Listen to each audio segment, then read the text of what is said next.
Hello student, आप लोग देख सकते हैं यूजीसी नेट 18 जून 2024 का जो एग्ज़ाम हुआ था वो कैंसिल हो गया है एंड मिनिस्ट्री ऑफ एजुकेशन ने उसके बारे में लाइव कॉन्फ्रेंस किया।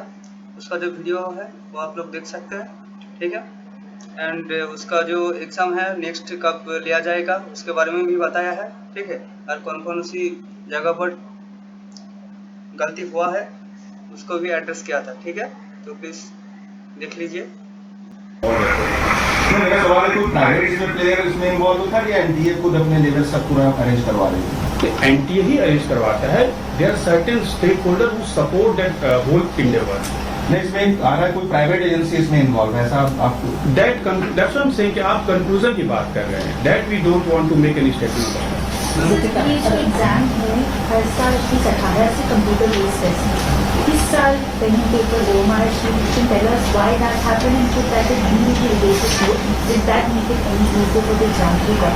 Why इसी में सेम चीज में एक चीज और जोड़ना है कि इस बार जो सेंटर्स पड़े थे उन पर मिक्सिंग ऑफ सब्जेक्ट्स के एग्जाम नहीं हुए। जैसे कोई एक सेंटर अभी हमने बात की थी मध्य प्रदेश में भोपाल में मिला, तो एक सेंटर था उस पर केवल जर्नलिज्म का पेपर था, जबकि पहले का तरीका ये है कि अलग अलग सब्जेक्ट के बच्चे उस सेंटर पर रहते हैं। तो एक ही सब्जेक्ट का होने से तो कंप्रोमाइज होने की गुंजाइश ज़्यादा है। सर एक ही चीज इसमें और है कि पिछले महीने ही बच्चों को पता चला कि उनको इस बार ऑफलाइन एग्जाम देना है। पहले जब वो फॉर्म भर रहे थे इस परीक्षा का तो उन्हें ये नहीं पता था कि इस बार उनकी परीक्षा ऑफलाइन होने वाली है। देखिए 83 सब्जेक्ट्स के एग्जाम इसमें काफी कॉम्प्लेक्स प्रोसेस होता है और जो भी स्टेप लिए गए थे एनटीए के द्वारा पहले के एक्सपीरियंस के द्वारा ताकि उसको और इम्प्रूव किया जा सके। बट अगर कोई इशू है, that's why I am saying कि it is at very prima facie level, government has taken proactive step, nothing should be concluded at this level. But क्या स्टेप है, क्या उसमें फैक्ट इन्वॉल्व है, that is a matter of investigation. नहीं sir, ये जो format बदला गया उसका क्या what is the reason for that? You said it's based on experience. What is that experience? Computer based का क्या एक्सपीरियंस खराब था कि पेन एंड पेपर करना पड़ा? खराब नहीं था, एक्सपीरियंस वाज नॉट बैड। तो matter is how can we can further improve. See, every learning gives an indication कि you can improve certain aspect. जब आप पेन एंड पेपर लाते हैं कई बार स्टूडेंट की इशू भी आते हैं कि इसको इस फॉर्मेट में लेना चाहिए। तो based on the different representation, based on the different input, based on the experience, every institution take decision and that's why every institution involve. आप देखिए NTA is also new agency 2019 से काम कर रही, 4 year experience. They are conducting more than 1 crore student exam, जो दुनिया की second highest number है। फर्स्ट गांव का है which you are about to cross. इतने बड़े एग्जामिनेशन को कराने में we take input from different stakeholders, especially students. So every examination we improve based on the input received from different stakeholders. So that we have to consider.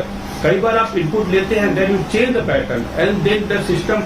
अगर आपको दूसरा those things should not be linked.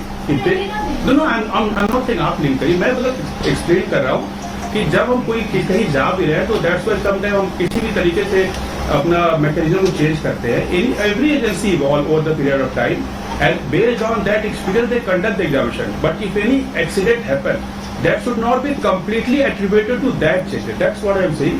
But what are the pure reason, point by point, NTA can explain in later on. But that's what my reply is. Sir Bhopal के कुछ students ने ये claim किया था, मैं इलाम हूँ इंडिया टीवी से, और हमारे पास ऐसा स्क्रीनशॉट भी है जिसमें 17 जून को ये देखिए कुछ स्टूडेंट्स ने ये कहा था कि ये पेपर जो है वो लीक किया गया है और उसको उसके प्राइस भी बताए कि 5,000 रुपए में ये पेपर लीक किया जा रहा है। तो क्या आपको इस बारे में जानकारी मिली है और क्या इस विषय में जांच किया जा रहा है? Every day we receive so many information. आपने रिसेंटली ये भी देखा था किसी का टाउन पेपर को फटने की बात आई थी, वो भी मैटर कोर्ट में गया। The issue is that our reaction whether it is commensurate to the fact or not. अगर आपको कोई बीमारी है तो आप 500 mg की पैरासिटामोल लेंगे, डायरेक्ट 2000 mg लेंगे। That proportion we have to maintain. So we receive every day so much information and the ministry take action based on the gravity of that input. Every input or every information cannot be attributed for the fully reaction. और जब किसी भी input में हमें gravity दिखाई दी, हमने तुरंत action लिया, किसी ने आकर कंप्लेन नहीं किया। यूजीसी लेट एग्जामिनेशन तो ये बात हमको समझना चाहिए कि reaction can not be done at every point of time for every input और for every allegation. We are ensuring that reaction is 100% commensurate to the input, gravity of the input, and the as well as credential. Source credential is also very important factor when we take decision.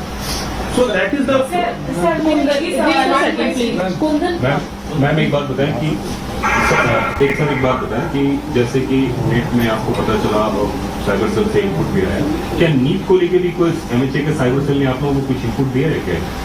देखिए NEET का क्या several issues, उसको mix नहीं करना चाहिए. एक grace mark का issue था, दूसरा आपका एलिज्ड है कि बिहार में कुछ ऐसा हुआ, that allegation is also under investigation.